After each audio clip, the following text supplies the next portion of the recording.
So I was on TikTok some weeks ago and I saw this girl posting a video. She was probably like 18. I think she was a senior in high school and she was getting ready for her first date. It was the cutest thing. It was so innocent, so pure. I wish I could go back to those days, right? Before men broke my heart. But anyways, so in the video, she was just getting ready, for her date or whatever. Her dad let her go. And after it, she did an update. So she went to Chick-fil-A, I guess. Well, they went to Chick-fil-A. He got her some food. But she was like, she didn't even get like fries or a drink or nothing like that because she didn't really want to be like asking for too much. And then she said that, he asked to kiss her or whatever. She said no. So I went in the comments. Everybody else was giving her advice. So I'm like, hey, if I had a daughter, if that was my daughter, this is what I would tell her. First of all, if a man offer you food, he already got the money to get it. So if you want it, get it. Like, don't be eating chicken nuggets and don't have no drink. So accept the drink. Get the fries, get the meal. Go ahead and get it. Like, it's okay. It's okay. If he offering, he probably got the money to pay for it. So go ahead and accept it. Also, with the kissing thing, yeah, no kissing. You don't know this man. These boys, that you just don't know what they be doing with their mouth. It's a family channel, so we try to keep it PG over here. But also, I told her to don't sleep with that man. Don't have sex. You don't know this guy. That's your body. Wait for marriage, all of that. But I said, like, when you turn him down, so see, he says, I want to kiss you. You say no. He say, let's have. You say no. Watch his reaction. So I told her, I was like, when you turn a man down, when you turn this guy down or any other guy, watch his reaction. Is he getting mad? Is he cursing you out? Is he blocking you? Is he done? He say, I'm done. Well, you ain't gonna do it. I'm gonna get somebody else. Oh, okay, thanks.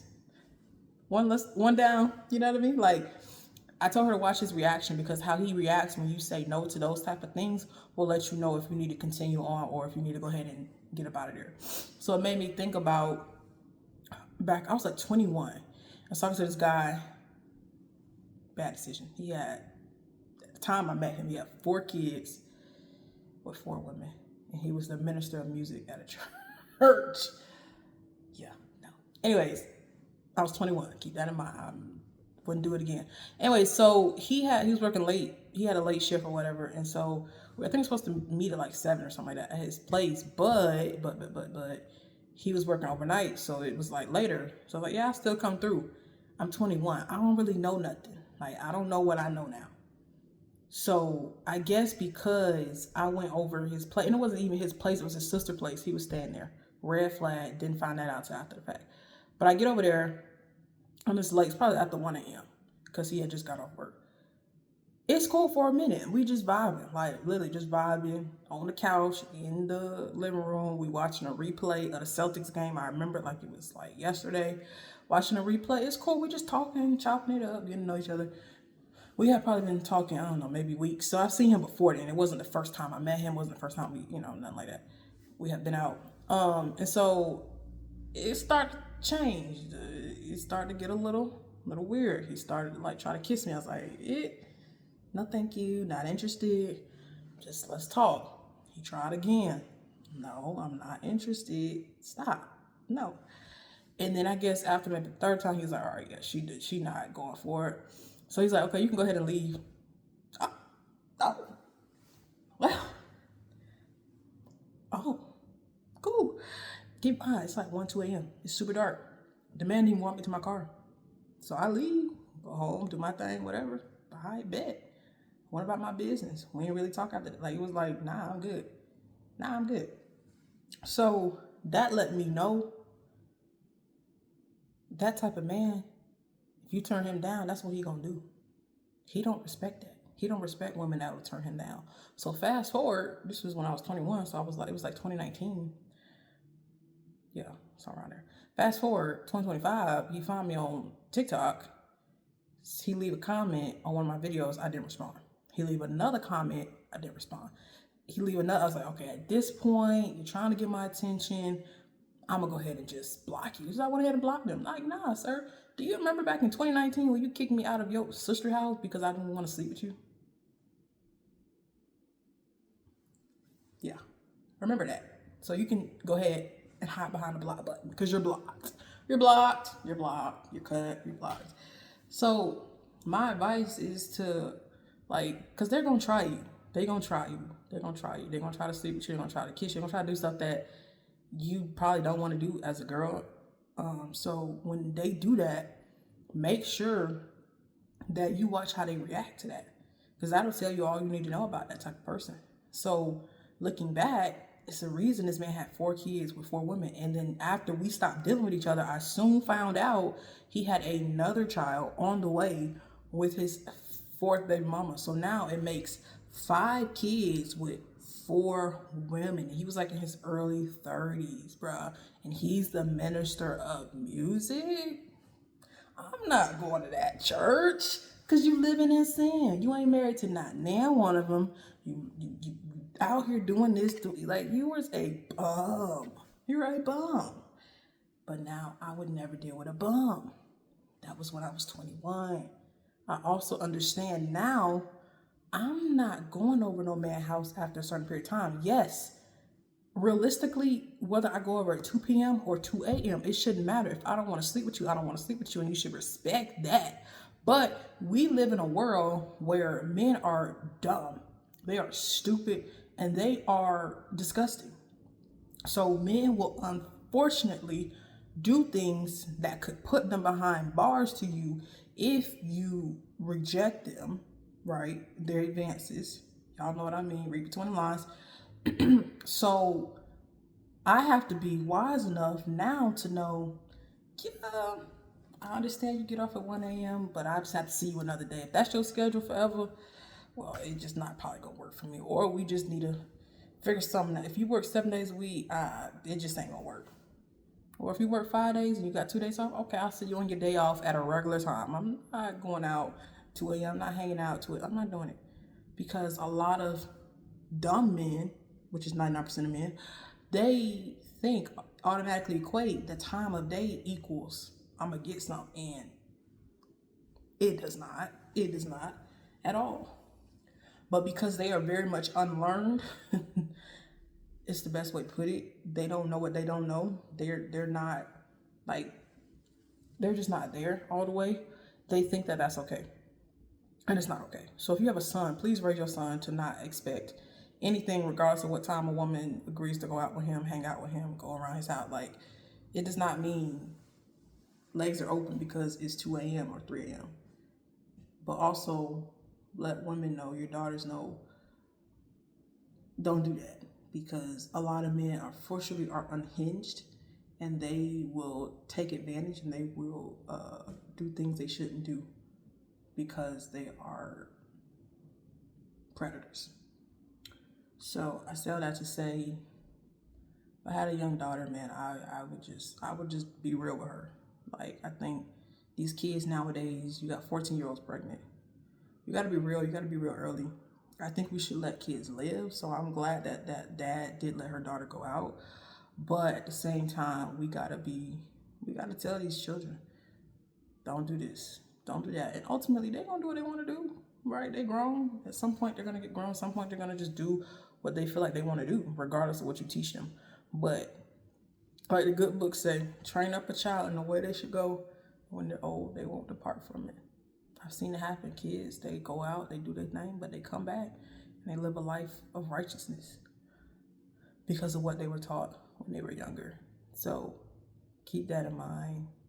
And just be honest. Like, these kids, they got a lot of stuff that is pulling at them. I mean, the phones it's you don't even have to have any type of crazy apps. It's literally Instagram, Threads, Twitter, X, Facebook, just all types of stuff right on these social media apps. So you got to be very vigilant as a parent, and just be honest with your child and tell them, like, give them the blueprint. Like, tell them this is what I expect you to do, but also understand that they may not do that. So my expectation would be for my child, boy and girl, but we're talking about daughters here, would be to not sleep with somebody before marriage. But I understand that we live in a world that is disgusting. So it could very well happen.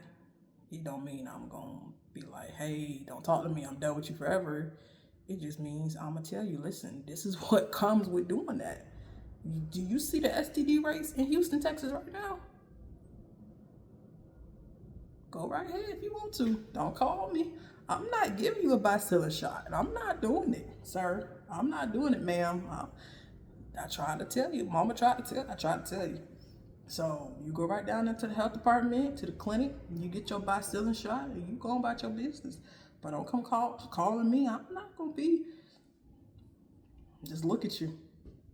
I love you, but hey, I tried to tell you. So it's like they gonna do what they want to do, but try at least to give them the standard. Give them the what we call the gold standard in the field I'm in. There are certain tests that we want to be done. Like it's like if we could get this, that's what we call the gold standard. But if we can't do that, then we'll do this. So try to get your kid to do the gold standard, right? Wait till marriage, right? Get married before you have kids. All of those things, like let's try to get our kids to do those things. Let's teach that. But let's also understand that if they fall short, it's their life. Like, you know what I mean? Like, it's their life. It's their choice. If they fall short, if you as a parent taught them the right way and they chose to do wrong, they chose to do opposite of that, that's on them. It's unfortunate if your 18-year-old got HIV because you tried to tell them, but if that's what they chose to do and they are capable and it wasn't, it was a willing choice, meaning they chose to sleep with this person, it wasn't taken from them, the wages of sin or death is what it is. So being in the field that I'm in infectious disease, I see a lot, I know a lot, I know way too much more than the general population will ever know, more than I could ever say, because I can't speak on confidentiality and all of that, HIPAA and whatnot. But I will tell you this, STDs are real, all of that's real, and we really have to tell our kids about it. And just be real. Like, every single time you're taking a risk, I promise you, if you think, and it's not to scare you because it is, but it's just the real. A lot of people think they're in monogamous relationships and they are not. And marriage is not foolproof. Here to tell you that right now. So yes, we should, hopefully wait till marriage and all of that, but you're marrying somebody that's a human. They can cheat. Just because you married to them don't mean they're gonna be faithful to you. So it's a lot of women, specifically in marriages that they thought were monogamous, and they got a little situation going on. They're burning, something ain't right. Go get tested. Wow. They know they weren't doing nothing, so it gotta be the man, it gotta be the husband. It's very, very, very real, y'all. I'm telling you. So be real with your kids. Tell your daughters that they're beautiful. Affirm them. Like, if you can affirm your daughter at a young age, young, it's gonna make the world of difference. She's not gonna be even like me at 21, going out with a man with 4 kids, 4 women. Like, what? Yuck. If I tell her, listen, you are too smart, too beautiful to be, like, come on now. We gotta affirm our kids. We gotta affirm them at a young age. So I will affirm my child at a young age, my children. If I have kids, I don't know if that's God's plan, not sure. But if it was to happen, and at the end of the day, I gotta understand that they're gonna grow up and do what they wanna do. But if I felt like I chose the right path and like I've lived a life that's pleasing and I'm an example, I can pray that they'll see that. And I pray that who I choose as a partner has some sense, especially as a man and a father and a husband. Like, I pray that I choose a man that has some sense, who is not out here with multiple kids. Well, he won't be, I promise you, I'm not doing that. But God forbid I take a stupid pill. I don't want to choose a man that got multiple kids and multiple women. I don't want to choose a man that didn't, like, never treated a woman right. Like, I don't want to choose a man that feels like he has to beat our kids. Like, nah. So I saw that to say, make sure that you are teaching your kids what you can, love on them, affirm them, tell them that they're amazing, and make sure that you give them the freedom to still live. Like, they need to learn, but within reason and within boundaries. I'm gonna leave it here. As always, stay grateful, stay faithful, stay consistent.